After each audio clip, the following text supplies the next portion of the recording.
Good afternoon, good morning, good evening, and welcome, people, to episode 146 of Dude and a Monkey. I am one of your co-hosts, Mark Foster, and as ever, I have... Ian Loring, hello. Hello, people. We are on video yet again. I hope you're enjoying the YouTube channel. There's been quite a few bits up this week. Another excellent episode of Let's Forget Physical. I made my YouTube debut with the Look at All My Shit, which kind of left embarrassing with some of the appalling DVDs that were in that box. Solid. There was some strange ones. That thumbnail of me just staring at the back of Killing Me Softly was very very apt when that one came up. It was like, oh, that's the one I'm using then. So yeah, also gave me a bit of an idea of sort of stuff that I should watch over the next coming weeks from going, I forgot about that. So yes, I hope people are enjoying that, and obviously we've still got a podcast running alongside of that. In this show, it's a standard show, so we've got trailer talk, if either of us have watched any. Then we're going to review Goosebumps, the R.L. Stine-based kind of a pun, but we'll get into that. We do some what we've been watching. I've actually watched shitloads this week, nice. And it's been a really good week. Actually, I've watched some really good films. Nothing new, but a lot of old stuff. But I've only watched stuff that I have on iTunes. Actually, funnily enough, I decided that would kind of like narrow my wheelhouse. What's this bollocks? Sorry. Right, What? yes, sorry, go on. What's happened? I was on just a Trailer Addict to see if I'd actually seen any trailers, which I hadn't, and something just started auto-playing. Sorry. Oh, yeah, you motherfucker when that happens. Yeah, so I've got quite a bit to talk about. Hopefully Ian will have some bits to talk about there as well. In fact, I know he's got at least one film that he really enjoyed to talk about, which I'm looking forward to hearing about. And then if we've got any questions or any feedback or anything like that, we'll get to that as well. I don't think we currently do, but who knows what will happen during the recording of the show. Ian, anything else to add? Has there anything happened, I suppose, that we need to talk about? I don't think there hasn't there? No, not really. No. It's been a fairly quiet kind of week. No one's got outraged about something, so that's always pleasant. Always pleasant. Mm-hmm. Right, so without further ado, Ian, have you seen any trailers this week? Because I've seen one. No.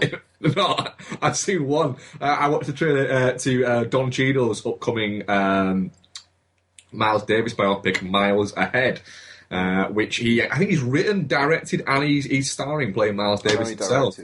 Yeah. Do you know what? Miles Davis doing Don Cheadle doing a Miles Davis biopic. The only thing I was worried about was what's the voice going to be, because Don Cheadle's one of those actors who he's great unless he tries to do a voice, and then it all crumbles and falls apart. The trailer looks fantastic. It looks like they're trying to make a really kind of madcap, cool-looking movie about Miles Davis, because Miles Davis was a little bit mad, but was also incredibly fucking cool. In fact, his nickname was The Cool. So, yeah, I'm looking forward to that. You got Ewan McGregor along there as well, and the fact that it definitely seems like it's a passion project, because he's directed it. I think he's actually written it as well, or co-written it at the very least.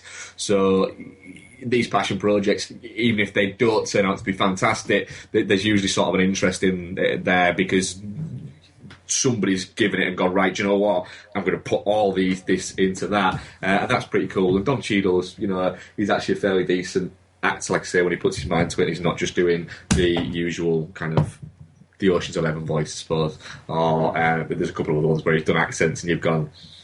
But other than that, I've not watched any trailers. I think there'll be a lot of post Super Bowl stuff out next week, I'm guessing. With it being Super Bowl Sunday today, so I'm guessing next week we might have more to talk. But there really, I did have a check earlier today, and there really hasn't really been that much. No, fair enough. Yeah, no, I think it's been a pretty quiet one. I think maybe the first Bourne footage, like Matt Damon and Paul Greengrass returning one, should be on the Super Bowl tonight. Maybe. I mean, by the time this is out, we'll know. But yeah, no, quiet one this week for sure. Yeah, cool. Right, so we'll get on. Feature review today is Goosebumps. Directed by Rob Letterman, but starring Jack Black and a bunch of kind of younger actors who have probably appeared in something on fucking Nickelodeon or something like that we don't know about. Story is Zach Cooper and his mother move to Delaware from New York City. You've got that kind of fish out of water kid moving from a big city into a smaller city, but he notices a neighbour next door, and it's an attractive looking girl. Starts sort of forming a bit of a friendship there, but she's got a very overprotective dad. The dad turns out to be R.L. Stein. They go into his house and essentially end up opening one of the books. And when one of the books opens, you get a weird kind of Jumanji style thing, and the book essentially comes to life. And this is because of R.L. Stein and his magic typewriter. Anything he types kind of actually comes to being. It's a clever way, I suppose, of doing the Goosebumps books rather than focusing on one particular book and trying to make a whole story of that, because there's an entire fucking series of that. It's called Goosebumps. And there's loads of them, and they're actually really quite entertaining, a lot of the Goosebumps. What is it? I think they're actually available on Netflix if people want to watch them. It's a really sort of clever way of doing it. So, Ian, what did you think? 'Cause I watched this a couple of weeks ago. What did you think about it? Yeah, I was doing a Friday night with Donna. I enjoyed it. Yeah, I have a couple of reservations, but it's a pretty, like you say, it's a pretty smart way of doing it, and the whole bringing Stein into it gives a nice kind of meta feel to it. And some of the most enjoyable moments I thought were Jack Black as Stein kind of commenting on himself, or one of my favourite exchanges was the nerdy kid. Yeah, Stein saying, I've sold 400 million copies. And he's like, worldwide? No, domestic. That's still really impressive. You know? And his whole kind of like rivalry with Stephen King thing. That I mean, it's great. And that stuff, I think, is more for adults. But it's not just like adult humour or anything like that. It is... I don't know. It is just something for the adults. It's not like, with like DreamWorks animations and stuff, you get like double entendres and kind of like slightly more racy stuff kind of wrapped up. That's not what this is doing. This is very much a family film. I mean, we'll go to what you thought, 'cause I mean, I do have some reservations, but I did like it overall for sure. Yes.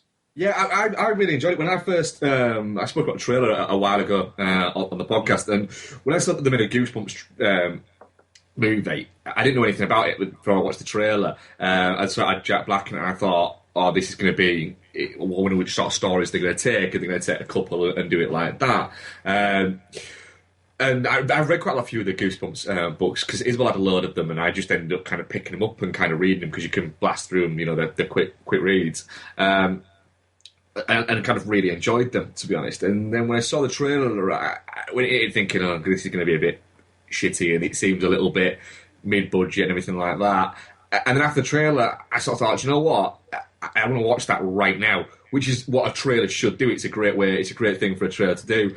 So I was actually really quite looking forward to it. And then when I watched it, what I was hoping for was just a really kind of fun, kind of... punchy and zippy kind of hour and 40 odd minutes, hour and a half, and that's pretty much exactly what you get. Really, it's there's a decent amount of action, a good build.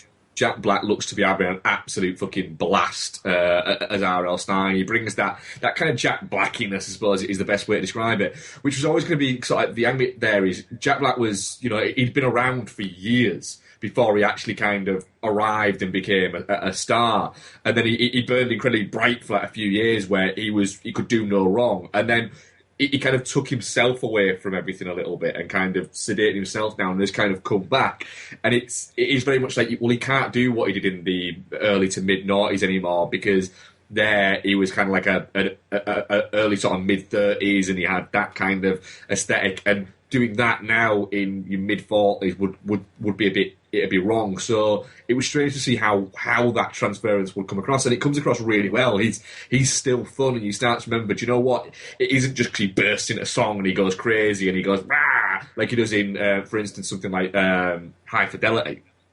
It isn't just that's funny about Jack Black. He's actually got great comedic timing and a great kind of change of pace and change of levels that comes across really well in this. And then you have slightly more... It builds up to quite a crescendo, really.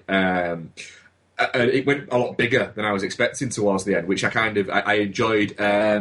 It's very kind of fucking mailed in. Once they go to a certain point, once they go to the fairground, you know that's where the climax of the movie is going to be, and then you are a little bit like, hang on a minute, there's just a fucking fairground here that nobody else fucking comes to. If that fairground was in my city or my town, all the fucking kids would be there every fucking night. It wouldn't be your special place, it'd be everybody's fucking special place.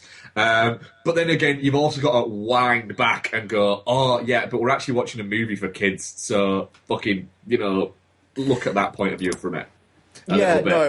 That's fair. That's fair. I mean, I wasn't a massive fan of the third act, to be honest. It felt weirdly low stakes. It felt all a little bit too easy. I didn't quite get the sense. I didn't quite get the sense of peril. In all honesty, even I think that's kind of exacerbated by the fact that the lead kid I thought was very, very bland. I mean, the girl doesn't get a lot to do, but I thought she played it well enough, and the nerdy kid's fine, and the supporting cast are all decent. But I found the lead kid just seemed like generic, like lead. He's cut out, isn't he? Like late teens actor number 632. Yeah, he is. And that the problem is that's what they kind of produce. He's so incredibly stage schooled, it's untrue. And when you've got you're having to go up against Jack Black, who is keeping it fairly low energy here, but it's still Jack Black, know, and the nerdy kid is like there. He's kind of bouncing off of that. I thought he had more chemistry with the nerdy kid, which is a problem. I didn't particularly care about the lead kid, and if there's a Goosebumps 2, I would be fine with the lead kid not returning and it being Jack Black unleashing shit somewhere else or with other people at least. I mean, like, I don't know, like Jack Black's also Slappy, who is brilliant. He's a really fun villain. I don't know. It just like towards the end where you've got the cavalcade of monsters and stuff, it does feel a bit like they're just checking the boxes for the fans, which is fine because again, we're not the fucking target audience here. Yeah. It's a really, really, really clever premise, and when it's on, this film is on pretty hardcore. Like the garden gnome fight in the kitchen is terrific. Yeah, and Jack Black walking into into the school and it's a production of The Shining is all set up. I mean, it's that stuff's great. It just the third act doesn't. I don't know because you've got the second act and there's a lot of stuff in the school, and then it moves to the fairground and it's almost like, can we not just get some siege shit going on in the school or something? And no, you got to go to the fairground and I don't know. It just I dropped out of it in the last 20 minutes or so. Yeah, I mean, I can see why you could do it. It does. It feels at points like it's almost chasing its tail a little bit towards the end. Like it's trying to catch up with itself more than anything else, and it builds up really well. The opening's really well done, and you've got a nice sort of middle act where it brings in, where it establishes, look, these are the, we're going to see a lot of, like you say, the cavalcade of characters there, but it very much sort of says, look, these are the main ones we're going to pick out, and these are the main ones that we're going to give you, because if we throw too much at it and we give you too much, and they go, well, now they're fighting these guys, now they're running away from these guys, then it'd just be a little bit, that'd be too fucking much. So what you get there is you get that, and then it does feel like they're rushing a little bit towards the end. I felt a little bit like, almost like the end was kind of, the idea of the end was written, but not the way it happened was written, and it kind of felt a little bit like it was kind of, we'll work the ending out, a little bit youthy. It's like I don't get, I didn't really see any justification for how the kid was suddenly able to just write the story and was on the same level as Stein. I never really got a sense that kid was that way inclined. Yeah, that he didn't. He plays it so generic like lead kid number whatever, you know. So if the nerdy kid was doing that, I'd believe that. Oh shit.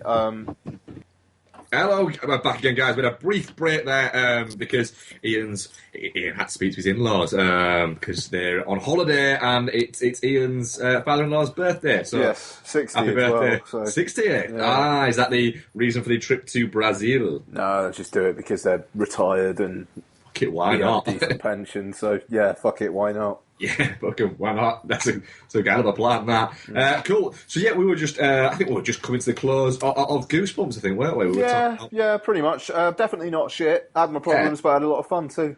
Yeah, that was it. It was a kind of a surprise movie, really. I think, and I was surprised at how enjoyable it was. Really, it's nice that we still get kind of like those mid-level live action movies for kids as well that aren't just kind of dark and based on essentially like a young adult's novel, like, you know, a lot of the stuff that we get where they're all sort of trying to be franchise builders. I mean, this is going to get a sequel. Sequel is in the works, apparently. But you don't know with that. I could see it as one of those ones where the sequel's in the works for too long and then ends up not happening. Yes. It's made a very good amount of money, I think. It made, you know, a decent amount domestically. It broke 100 million domestically, and it's only just sort of come out. I think it's only just sort of come out over here, and I think it's got a few other regions to do. So, you know, we'll see what happens there. Yeah, it'll probably clear 150 million. So that's pretty fucking good going for that type of movie that's only got sort of,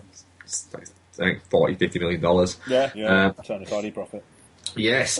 So Ian, what have you been watching this week? Okay, yeah. So I checked out. They randomly put on previews this weekend for Zoolander 2.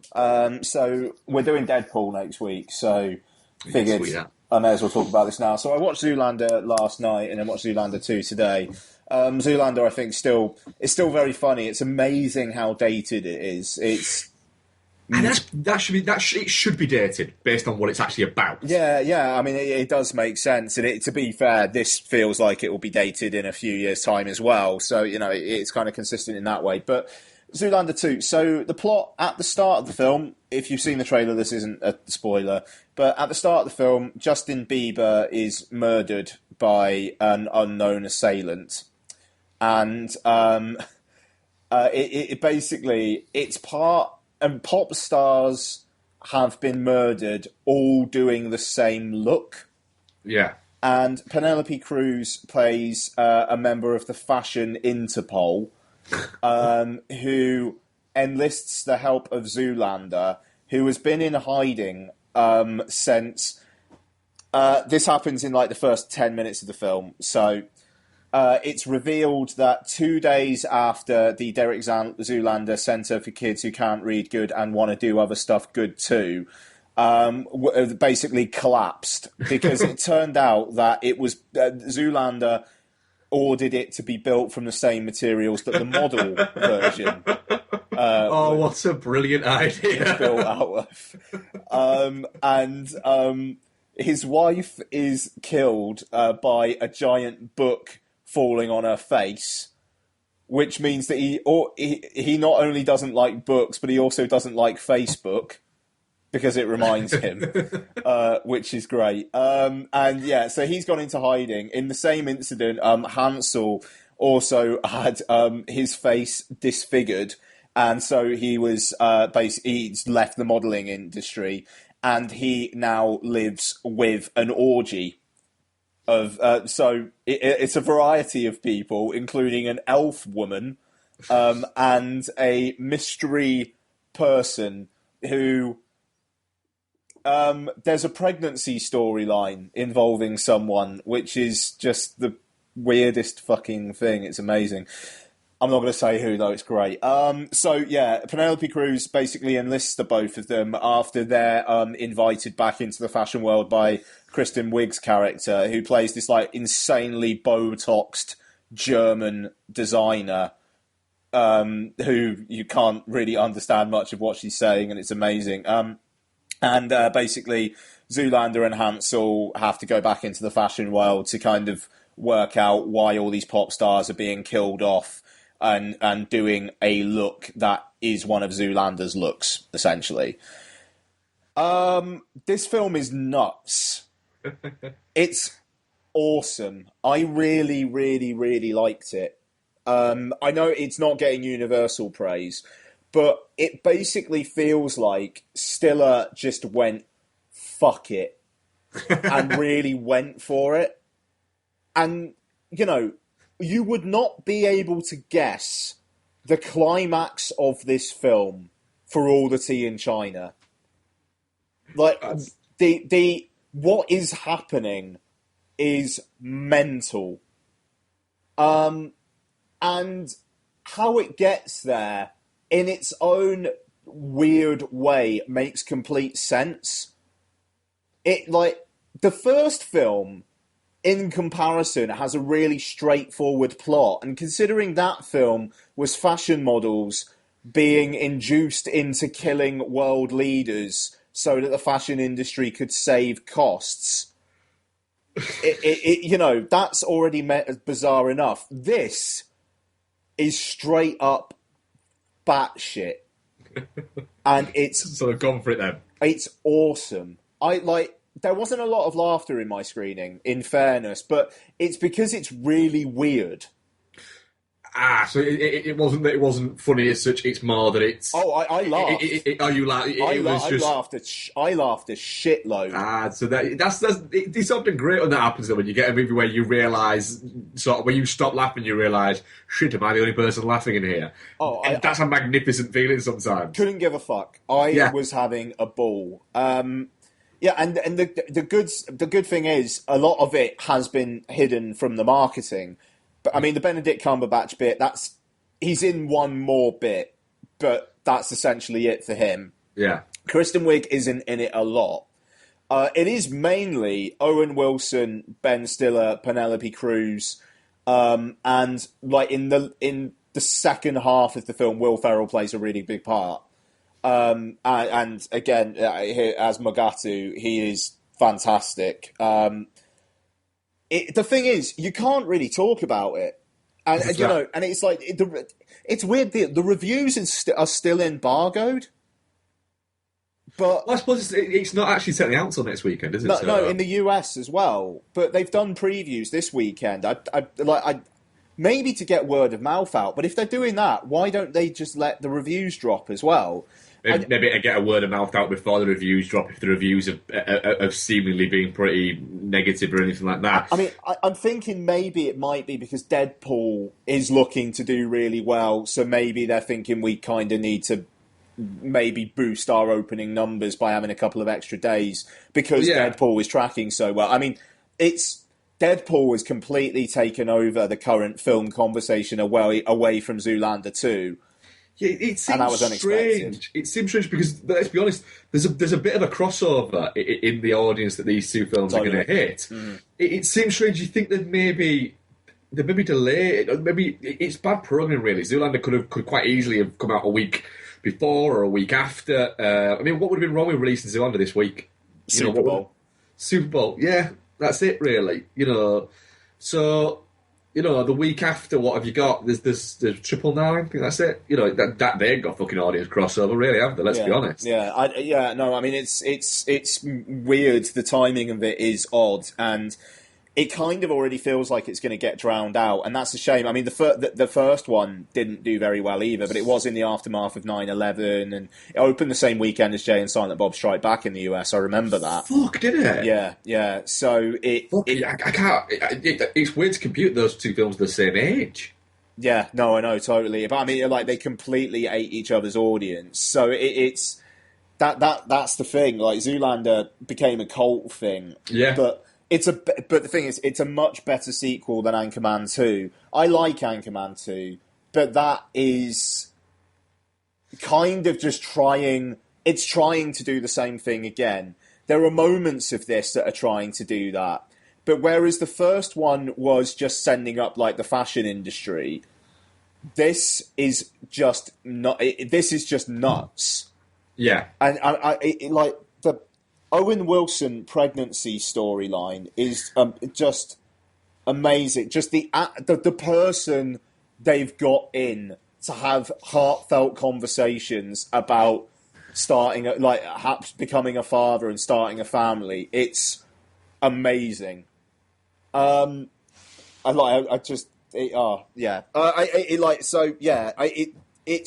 It made me laugh throughout. It looks really good. It's still a directing, yeah. Yeah. It was supposed to be Justin Theroux, but I Stiller kind of took it on. But Theroux had a hand in the screenplay, and he is back in this as well. He was he was like the Rasta English DJ in the first one. And he's back here, and again, he's only got a couple of major scenes, but he's very, very funny in it. There's a lot of returning players here, a lot. Yeah. And it's great. The thing is, the first film was, they were all, everyone involved were all like a little bit of a group. They were friends. So it's quite easy to bring that group back, I think, when they've not essentially been cast and hired actors and, he's been cast and you try to drag all these people back. We're doing Zoolander 2, you're going to be in it, aren't you? Yeah, of course I am. That'll have been it. That'll have been how they'll have pitched it to Will Ferrell was, we'll go to Zoolander 2, brilliant when we film it. It won't have even been, can you do it? It'll just be accepted that he was going to do it. I mean, yeah, no, absolutely. I mean, I'd watch a third one tomorrow. I'm very on board. And Penelope Cruz, very, very, very, very, very hot in this. Very. Well, she's stunning anyway. Totally she is. But just very, very, very hot. Zoolander 2. I'm going to say better than the first one. I think it's one of the great comedy sequels, but comedy is so subjective. Absolutely, yeah. I've been having text conversations with Brad because he hated it. With a passion, hated it. Said it's not the same Stiller who made the first one. He thought it felt lazy. I don't think the shit that happens in this film you can call lazy. It's bizarre and it's awesome. So there you go. I just sound like I had a good time with it at least. Yeah, I had a great time. I had a really, really, really good time with it. But if you don't, fair play. But me, if there's a funnier comedy this year for me, that would be awesome. Nice. It's set the bar really high for the year for me. Yeah. Good. Cool. So I've actually only got two more after Zoolander and Zoolander 2. So you go ahead for a bit, bud. Cool. I'll rattle off the few then that like I said, I've watched quite a bit. Rewatched Pretty in Pink the other night because why not? Becky's not even a fan of Pretty in Pink, and there's a reason why. It's because she doesn't like the dress that she makes at the end. She thinks it looks like a sack. So it's always put her off. But then she actually said, do you know what? Because I bought it off iTunes. I think it was $4.99 at one point.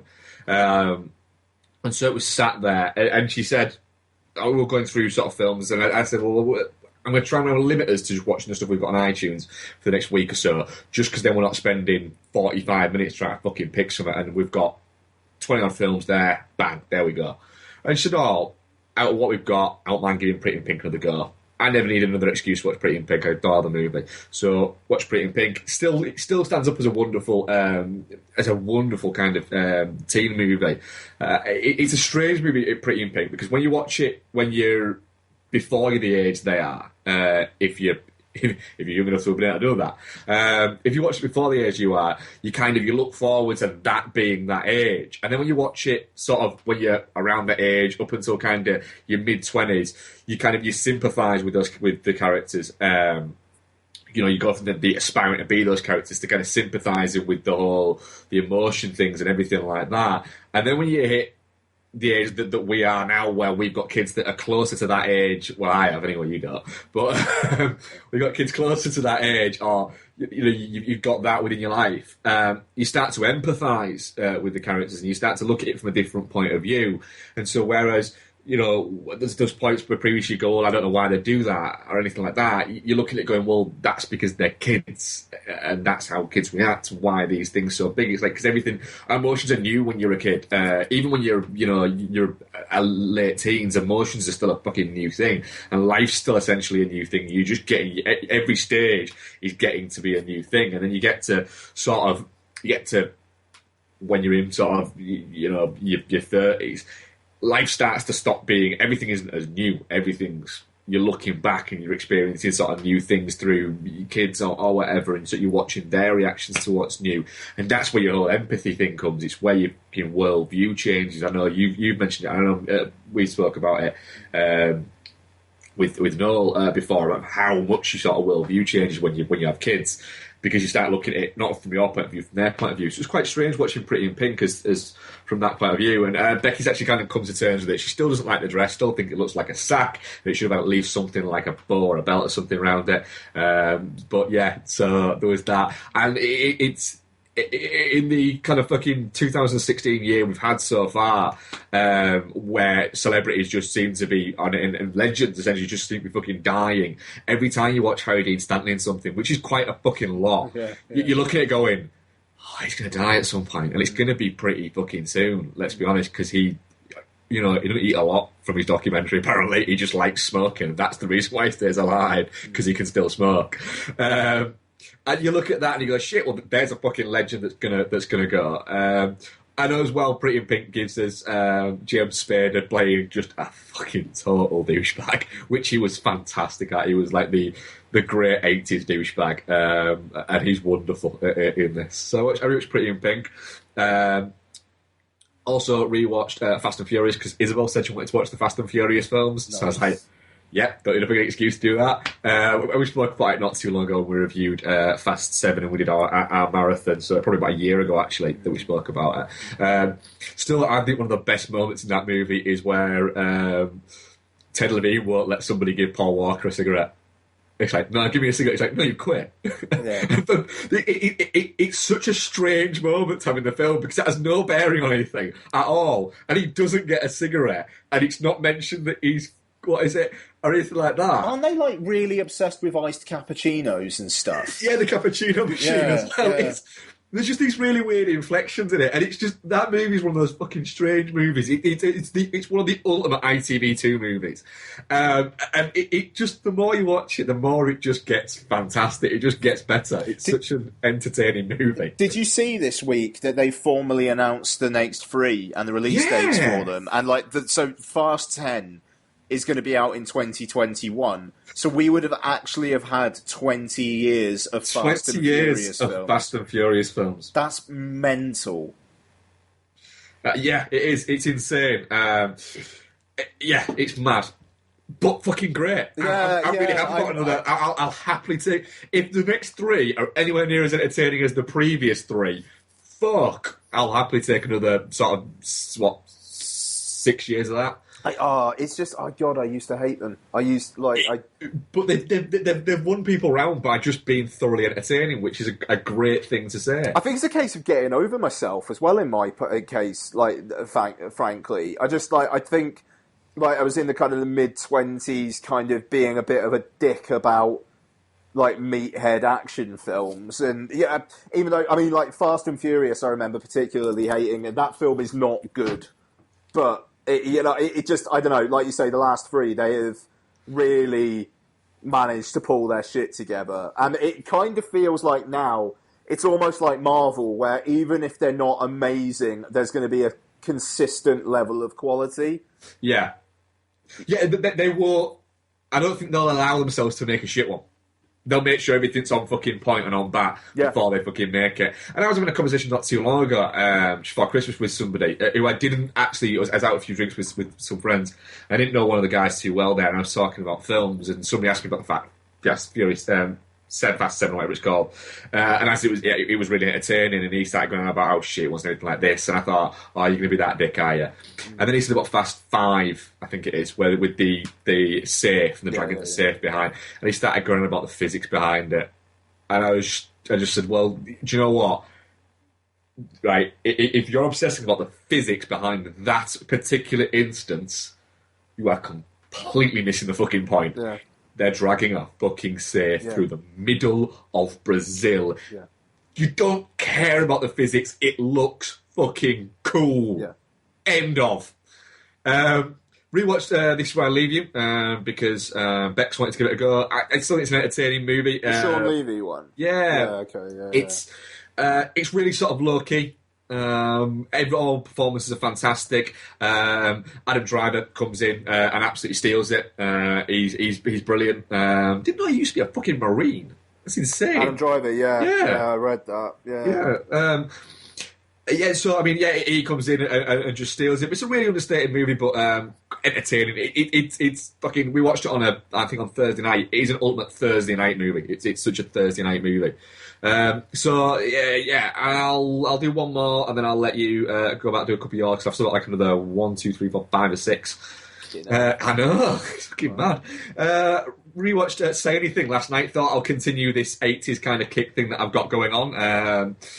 So rewatched Say Anything last night. It's not a Hughes thing, but it's Cameron Crowe doing Hughes essentially. John Cusack, when he was ridiculously charming and ridiculously entertaining, and everybody, girls liked him and guys wanted to be his mate and everything like that. Before he had that weird hair thing that he's got now, that you don't quite know if it's real hair and it just looks weird, or if it's like a Lego Man thing and he's got a point in his head and he just sticks it on a morning, and then just sort of rags on people on Twitter. Fucking Say Anything. It's a great introduction to Cameron Crowe. It's Say Anything. It's iconic because of a certain scene that actually really has no bearing in the entire fucking movie, to be honest. So I watched that. So I'll let you cut through a few more of yours, and then we'll come back. So like I say, I've only got 2 more, and one of them was Mean Streets, so I don't know whether I have too much to say about that. I will say it's my favourite. I think it's my favourite piece of music over opening titles that I can think of. Be My Baby with the home video footage. I like the transition of where Keitel's in bed and then the track starts and then the cut to the opening titles. I don't know. It's perfect. Scorsese's use of music is so fully formed already in Mean Streets. It's kind of crazy. I mean, with Alice Doesn't Live Here Anymore, you had an idea of the cinephile in it with the opening of Alice Doesn't Live Here Anymore. But with this, you get the full audio file of Scorsese. And I mean, in terms of source music there, but then in Taxi Driver, you get the audiophile version of him loving classic scores. Yeah. With Bernard Herrmann's. Obviously it wasn't a classic score at the time, but the kind of the jazzy, laid back, using Bernard Herrmann, Yeah. So it's, I don't know, it's amazing how Scorsese, that film, is so early on in his career, and yet even 20 years after, it still didn't feel played out. You look at Casino, and it's a really different film visually, but yet it still feels as Scorsese as Mean Streets. There's an ethereal quality to his gangster-ish films that they just all connect, even though they're not all the same. They're wonderful. They never feel derivative of each other. It's wonderful. It never feels like he's going back to sort of a safe home. They all feel like they have their own story and their own point. I mean, it's what I think is incredible about Scorsese is Scorsese made Mean Streets, which is not only a great movie, it's a fucking cool movie as well. Totally. Johnny Boy's intro with Jumping Jack Flash playing. It's incredible. Like you say, his use of music is incredible. And I don't think he doesn't seem to get the praise for it or the recognition for how well he uses music as much as other directors do get constantly fucking praised for it. But then when you look at that, he made that then in 72, I think Mean Streets wasn't it? And then you flash forward 40 years to it making something like Wolf of Wall Street, where again there's some great music cues in there. And you look at it going, that's the same guy has made these two movies, and you can tell because there's a visual style to it. But Scorsese's in his 70s, and he's not only still making great fucking movies, which we're constantly told people in their 70s can't make great movies anymore, which is utter fucking bullshit. Not only is he making great movies, he's making cool fucking movies as well, because Wolf of Wall Street is a fucking cool movie. But the other thing is, he's also, as well, making fresh movies that feel like they've got something to say and that have a kind of an idea and a story and have still got a voice and still feel new and magnificent. It's crazy. He's the one director there that I look at and go, I just cannot wait for that next film, because if Scorsese came out and just said, look, that's it, I've not got it in me to make another movie, it would be genuinely shit. He's going to be doing this shit on his deathbed, I think. Like he's still got the fire in his belly. Well, I've read an interview with him where he said that he wanted to retire, and he was going to retire before he did Wolf of Wall Street. He was still going to make films, but they were going to be documentaries. He wasn't going to do another feature film, and then DiCaprio was saying, I think we could do something with this. I really want to do this. And he's going, no, I'm not sure. He's like, I really, really want to do this. And he's like, no. So he went, all right, I'll go and find somebody else. And Scorsese, I think, was talking to Harvey Keitel about it. And he sort of said, the only problem is, with him going off and finding somebody else, the problem is he might find somebody else. If he finds somebody else, that means I don't get to make it. Yeah. He said, I can tell it. So hang on a minute, you want to make it, but you don't want to make it. And he went, no, I really hope he doesn't find anyone else to make it, so I have to make it. Yeah. And in the end, he went, he said, Keitel just said to him, just fucking make the movie. Yeah. So he rang up and said, yeah, let's fucking do it. So it's amazing, that enthusiasm. Like you say, he's somebody who adores cinema, and that's great. Now, you were saying there was an interview podcast he does with. Oh man, yeah. Spielberg. What was it again? Because it's the DGA's podcast. It's called The Director's Cut. Yeah. And it I just discovered it last week, and the first fucking episode was Scorsese interviewing Spielberg about Bridge of Spies. The second episode is Inarritu interviewing Guillermo del Toro about Crimson Peak. You've got. Let me bring it up. Because that's cool.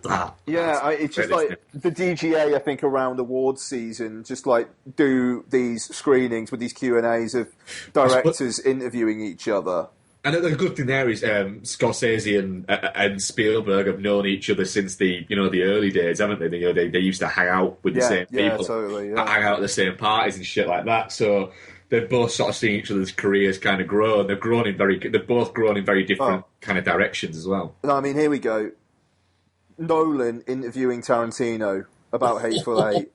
Oh fuck! I bet that's shit. I am listening to that tomorrow. Yeah, I mean, Lawrence Kasdan interviewing J.J. Abrams about Force Awakens. Darren Aronofsky interviewing Inarritu about The Revenant. Paul Thomas Anderson interviewing Adam McKay about The Big Short. Jonathan Levine interviewing Tom McCarthy about Spotlight, and Kelly Reichardt interviewing Todd Haynes about Carol. Like that's some good listening. Yeah. Maybe not Boaz Yakin speaking to Peter Landisman about Concussion. I think I'd probably skip that one. No, give me Concussion. Yeah, well, no, quite. But I mean, it's a really, really, really good interview as well. The Spielberg Scorsese one. It's really fun. They've got they just, like you say, they're pals, and they obviously care for each other. And Scorsese seems to have genuine affection for Bridge of Spies. Like, he's not putting it on. So it's a really good podcast so far. Yeah, and I think I remember seeing somebody talk. I can't remember who it was talking. It might have even been Spielberg at some point in a thing about Scorsese, and they were saying that one of Marty's great fucking things is he very, very, very rarely ever dislikes a movie. So he'll start talking, and you'll sit down and he'll be talking about a film, and you'll go, he must be talking about this incredible new movie. And then he'll say what it is, and you'll be like, really, Beethoven 3? What the fuck, Marty? Yeah. But he'll find something. He's got that love for kind of the whole thing, which is incredible, really. I mean, like the day he dies, it feels like film Twitter is going to be in mourning for weeks. I will. I will. I won't even be able to go on anything social media because if one person sort of goes, well, yeah, but you hadn't made it. Fuck you. Fuck you. It's just what's the one film you watch like that night? The one film I watched that night, that's it. It's maybe not what is your best Scorsese. It's what's your defining Scorsese, I suppose. I'd have to double bill it. It'd be Taxi Driver and Wolf. I'd be mine too.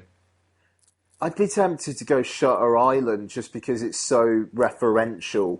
Search Around is fucking great. You know, like it's so good.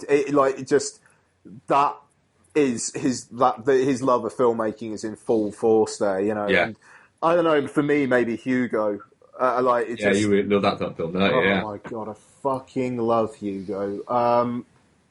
I haven't seen that for a couple of years. I need to get on that. But anyway. Mean Streets. You know, it's awesome. I bought it for a $5 on iTunes. So there you go. Bargain is that? Oh, it was great. It actually looks really good in HD as well. It's worth saying. Does it? Oh, cool, nice.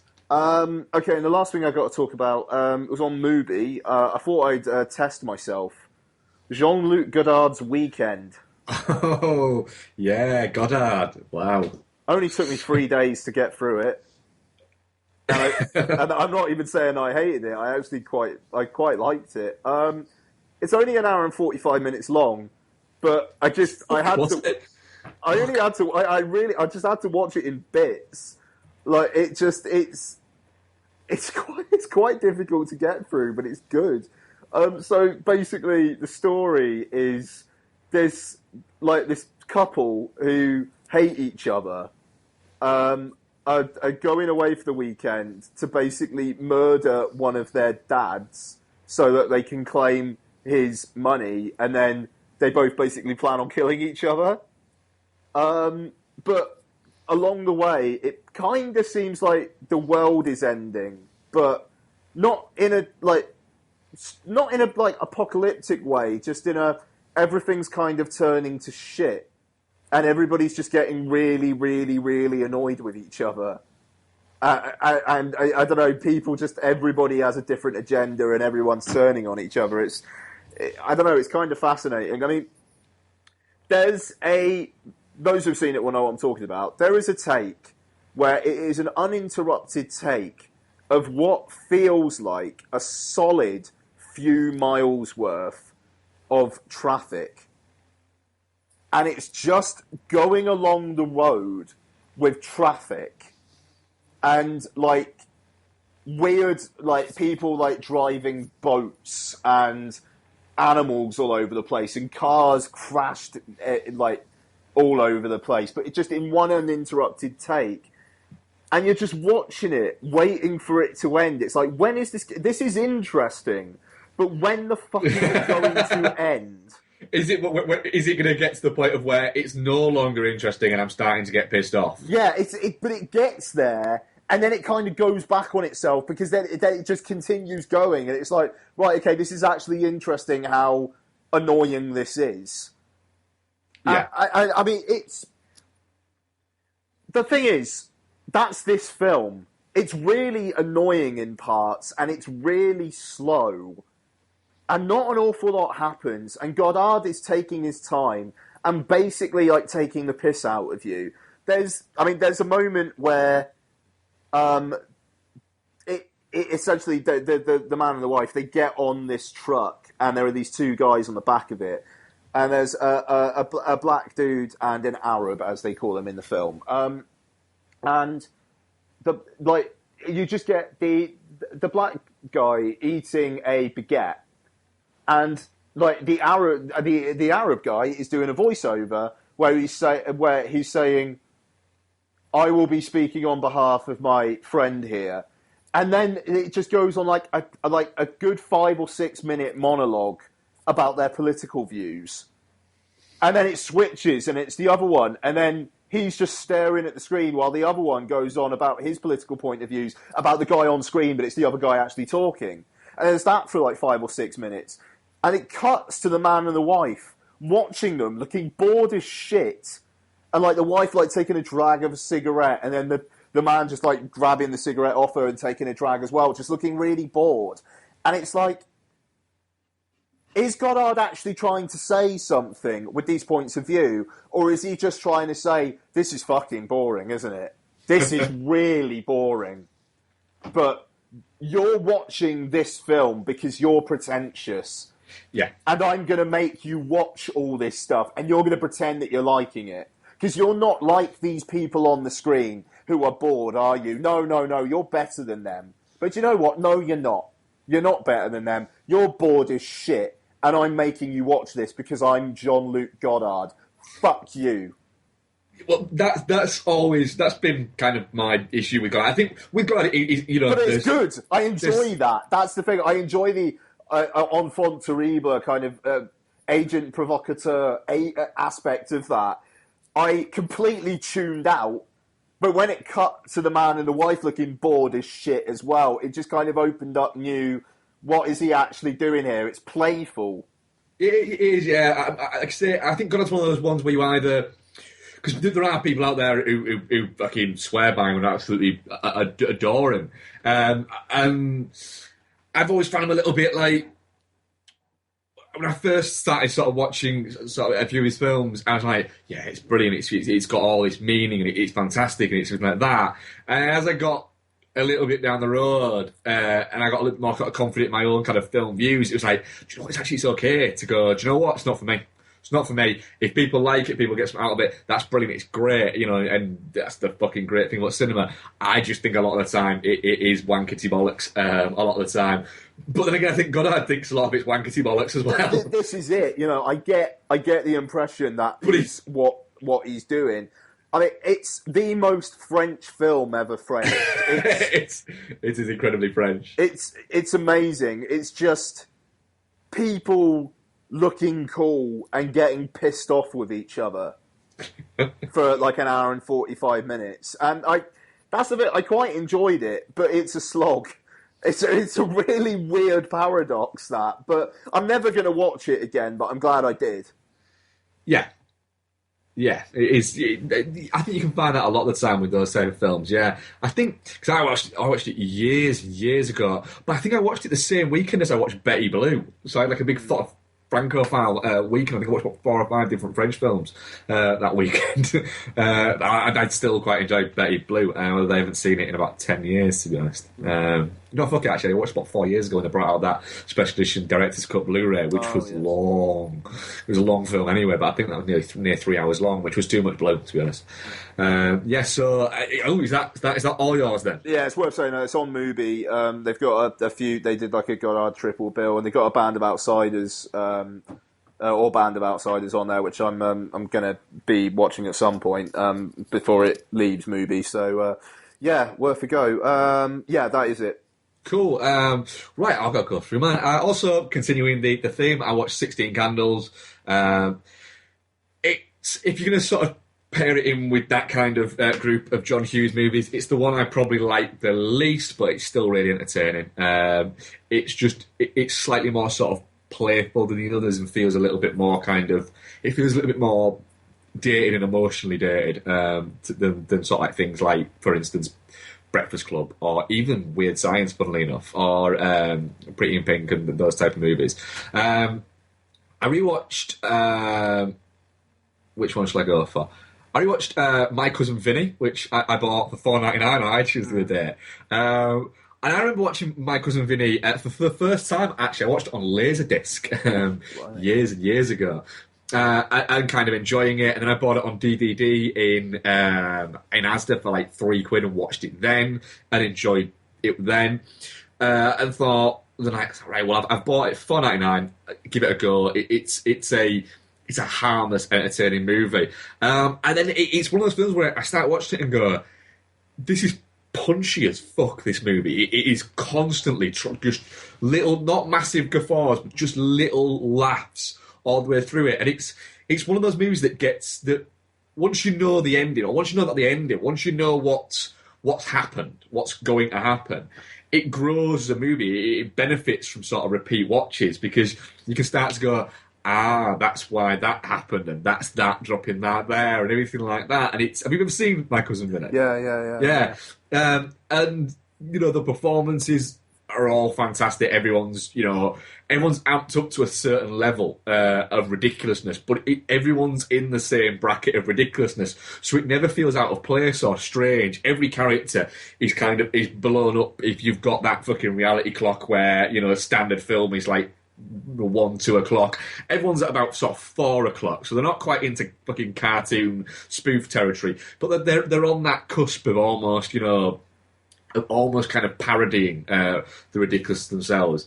But the script is just incredible. I mean, I think it got nominated for best original screenplay, and of course, Riz Tomei won best supporting actress for it in what is just an insane performance in one of the really early films. But yeah, it's $4.99. I will easily get $4.99's worth of watching out of My Cousin Vinny over that however many years before it is that fucking digital turns from digital on my Apple TV to literally, I want my watching My Cousin Vinny, and then it's just in my fucking brain that I watched it. Yeah, totally.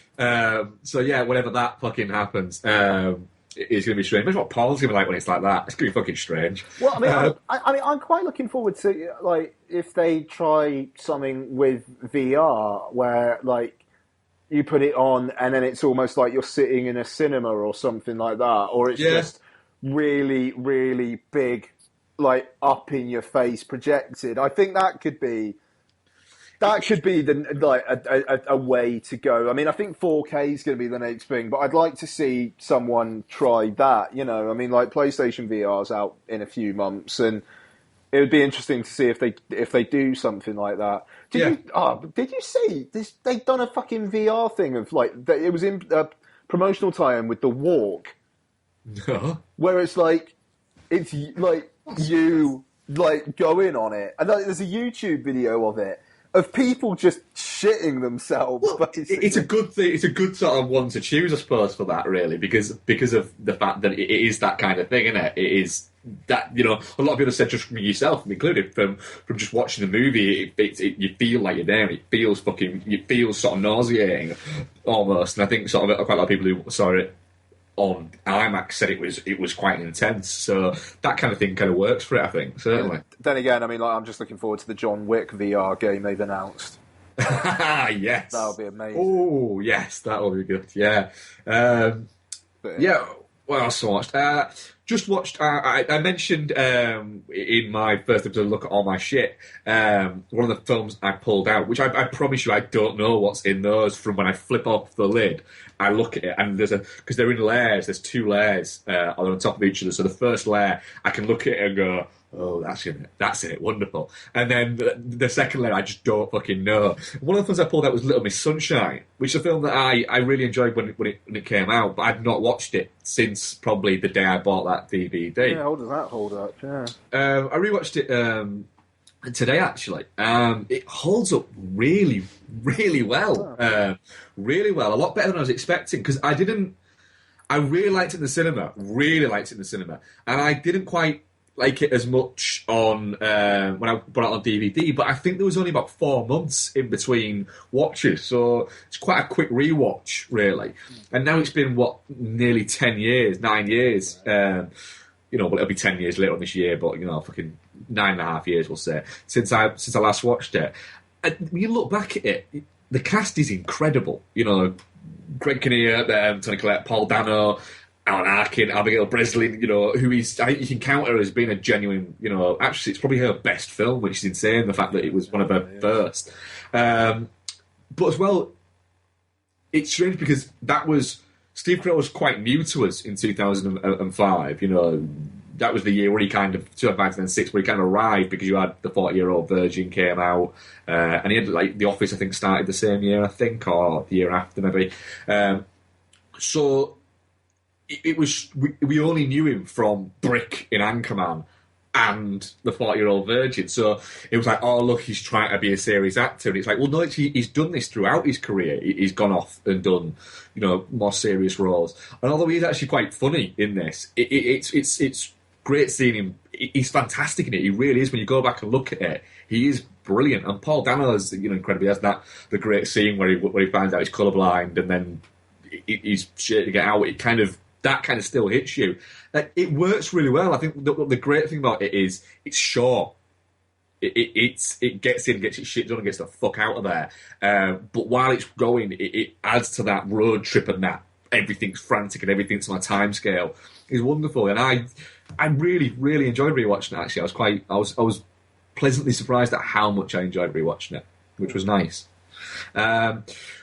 Also rewatched Fight Club. Haven't seen this one in a long, long time, but adore Fight Club. This incredible movie. Interestingly, I think Fight Club is the first 18 movie I legitimately went to see. Where I didn't pay for another movie and then just fucking walk into another 18 rated movie. I actually paid to go and see Fight Club when I was like 16 and got in and was like, fucking hell, I don't look 18, I'm fucking 16 clearly. Mine was Scary Movie. Good work, you. Yeah. Yeah. But I remember really, really looking forward to Fight Club and been amazed by it at the time. And sort of my fear with Fight Club has always been, shit, what if I go back to it and it's dated horribly and it looks like crap or anything like that? I was really worried, and I thought, well, it's not going to look like crap because it's Fincher, and Fincher's films don't look like crap, they look great, with the exception maybe of Panic Room.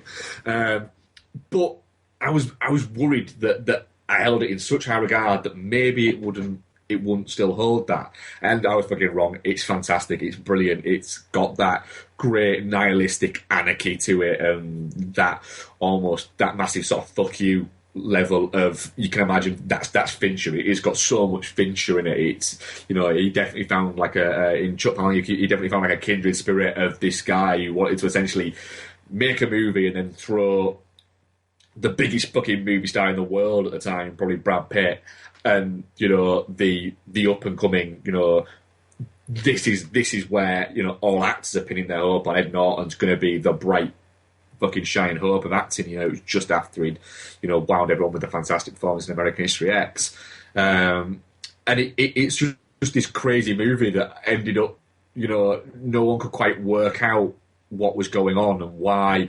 it's such a mean. It became like a cult movie instantly, which very few movies managed to do that. But it is incredibly good. And I know that's not really saying anything, like same things you were saying with Mean Streets. You can't really tell people Fight Club's good. Everyone fucking knows it's good. But yeah, it was fantastic to go back and watch it, and probably up there. It was one of my top 2 or 3 endings to a movie ever. And if you're talking about like musical cues, once Pixie's Where My Mind kicks in at that moment and the buildings start falling down, you're almost, it's weird because you're waiting for that moment and you're going, I'm just waiting for that, and it happens and you just go, oh my god, that's fantastic. Yeah. That's just it's perfect. It's those are the fucking moments that you watch all of the shit you watch for, is just in case you get one of those fucking moments where you go, oh, that's wonderful. Yeah. That's magnificent. And yeah, it's incredible. Also as well, it is, you can see it never would have happened, but Brad Pitt has never been better and will never be better. And I think Brad Pitt's a good actor than that. He's magnificent in that film. It's insane how good he is. And the final one I rewatched was I rewatched Interstellar the other day because on what is it? And it's one of those movies where the more I watch Interstellar, the more I fall in love with it. Absolutely and wholeheartedly. It has become one of those movies I was saying to Becky, because Becky's a little bit, she likes it but has issues with it. And I'm at a point now with Interstellar where most movies, if other people don't like them, I'll say, why?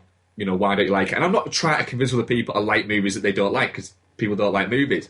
But with Interstellar, I'm very much at the point of where if I say, Interstellar is a fantastic movie, and they go, I don't like this, I will stop them and go, fine, it's fine. I don't mind that you didn't like it. That's not a problem. I'm not going to convince you to like it. But I will stop you there and say, I couldn't fucking care less why you don't like it, because you're not going to convince me of it. Because all you're going to convince me to do is I'm just going to go nodding, yeah. And I'm either going to be a little bit drunk and go, yeah, you're a fucking idiot. Or I'm going to be not drunk enough and just go, and just secretly in my head be going, you're a fucking idiot. Yeah. And the only thing I'm going to do is convince me to watch Interstellar the minute I get home. Just to watch it and go, yeah, I knew you were a fucking idiot. Yeah, it's fantastic. The score is incredible. It looks magnificent. It is one of those films where when I'm watching it, I'm constantly going, why did I go and see this more at the cinema? Why did I only see it once at the cinema? Why didn't I go and see it more? Because it's really long. I don't care. I would have still gone and seen it. Do you know what? If let's say, for instance, in some fucking weird world, somebody went, do you know what? We're going to show Interstellar once a month at 2 a.m. on a Tuesday. We're going to show Interstellar once a month at 2 a.m. on a fucking Tuesday, right? And they're going to go, nobody will come to that. There'll be somebody who'll go, I know one guy who'll be there every week, and it'll be me. I'd be there every week, and people will go, well, why can't Marc ever do anything on a fucking Tuesday night? Oh, he goes and watching Interstellar at the cinema at 2 a.m. till 5 in the fucking morning. Yeah, that's how fucking down the fucking rabbit hole I have gone with that movie. Good on you. It's magnificent. It's one of the reasons I fell in love with cinema. It's fantastic. I say, when people say, oh, what about, don't care. I don't care. If you didn't get that bit, I don't know, because I did. Whereas if you want to argue about a movie, let's bring up fucking First Blood, then we'll argue. So that was my watch. I watched quite a lot this week. I fucking watched a shitload, mate. Fair play. Yeah, it's just like, I don't know why. I do know why. Because I had points where I started watching some at 8 o'clock, and it finished at 10 o'clock, and I could go, should we watch something else? Because I narrowed my scope of choosing down from every fucking thing to these 25, 30 movies. And it worked really, really well. And if there was something where I thought, you know what, I really fancy watching tonight, what I do is I buy it on my phone, so by the time that we put the Apple TV on, I can go, oh, what about blah? Yeah, nice. And I can get around it that way. So it was a good way to do it. Yeah. That's good. So I don't think we've had any questions, to be honest, or any sort of feedback. So there's nothing to answer there. Right. But yeah, what have we got coming up on the YouTube channel this weekend? I think it's the usual, isn't it? It's another Let's We Get Physical. I think it's going to be another look at all my shit. There is indeed. I shall hope you're recording it tomorrow. And now I had a little bit of a thing when I recorded it, because it was 26 minutes long. I couldn't upload it from my iPad. So then I had to transfer it from my iPad to my laptop and then edit it there and then put it on. But I didn't get any time from Tuesday until yesterday to do any of that. So it was quite strange. But now I know that's how I can do it. I can fucking fire them off. That's the thing. That's why Let's We Get Physical was late this week, because I've had family here for the week, and then my sister left on Friday, so it was just my mum on Saturday. So then I just excused myself for an hour, recorded the thing, uploaded it, So yeah, so hopefully it'll be more back to a Tuesday, Wednesday this week. Yeah, the other thing is, another weird thing, strange one, is I started uploading it when I was at work. And our work telephone line and broadband line has been severely affected by the floods that we had. So it's still not back up and running properly. Went to upload it, clicked upload, let it go, went made myself a coffee at work, came back, looked at the computer screen, 334 minutes remaining. It takes fucking ages to upload stuff to YouTube. So with that, I thought, right, shit, there's no point in waiting because that's far too long and I'll have left work by that point. So I stopped it. Went to upload it at home, exactly the same file, on exactly the same laptop, but on my home thing, put it on, 13 minutes, done. Oh, fair enough. I mean, mine takes a while. But I don't know why. I don't know why that is, to be fair. But I think maybe Donna was streaming on Netflix at the same time or something, and that kind of does it. But yeah. But actually, like Lottie watches a lot on Netflix at the moment, like kids stuff on Netflix, so that might be it as well. But yeah, anyway, more stuff this week, and next week I think Noel's going to be on. I think. Yes, I think he is going to be on with us, joining us for Deadpool, a review that we've been looking forward to for ages, haven't we? Let's be honest. Man, we've been talking about that fucking film for I don't know how long, and it's finally bloody here. Yeah, I've got so much goodwill towards that film that even if it's like a fucking 2 out of fucking 5, it'll get goodwill fucking points for me. It could be one of those ones where at the end of the year I'll rewatch it and go, yeah, it wasn't as good as I maybe said it was. It's going to have to be really shit for me to not love it. Reviews are very positive. Reviews are really positive, and a few sort of negative reviews are from people who are fucking minge face bastards. So I don't give a shit about their opinions. So yeah, I'm very much looking forward to it. Hopefully we'll have a lot to talk about, and hopefully there'll be other stuff on the YouTube channel for you to listen to. So that was episode 146. Thank you very much for listening, people. Ian, anything else to add? No, I think we're good. Cool. Thank you very much for listening. Bye.